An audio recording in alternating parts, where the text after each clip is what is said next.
Дайте нека според договорят си го.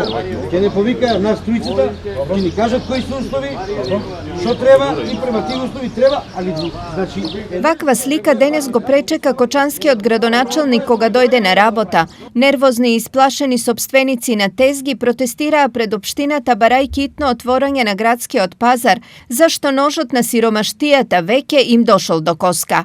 Станува збор за продавачи на текстил и друг вид производи, кои веќе втор месец не можат да ги отворат своите тезги. треба да се состанеме со градоначалникот да разговараме за отварање на пазарот, пошто веќе 2 месеца не функционираме, немаме од никаде никакви приходи, а давачките си одат, придуни си плаќаме и требаше да дојде до оваа средба, да се најде решение и за двете страни, и за локалната самоуправа, и за градот, а и за нас за пазарджиите. Одлуката за времена забрана за продажба на секаков вид други производи на пазарот, освен овош и зеленчук, е дел од превентивните мерки за заштита од корона пандемијата. За таа да се смени, потребно е за тоа да се произнесе кризниот штаб. Одлуката ја донесе општинскиот кризен штаб, така што јас не можам сам да ја менувам. Со представници на продавачите на текстил на градскиот пазар се договоривме за оваа одлука да дискутираме на следната седница на кризниот штаб.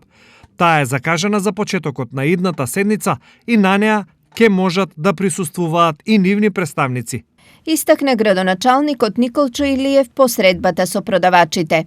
Во меѓувреме за овие луѓе најдено е алтернативно решение. Овој пазар што е денеска таму, зелениот пазар дека е, беше привремено додека се укинат или скратат мерките од владата, после да се префрлеме на овај дека си беше пазар, стариот пазар.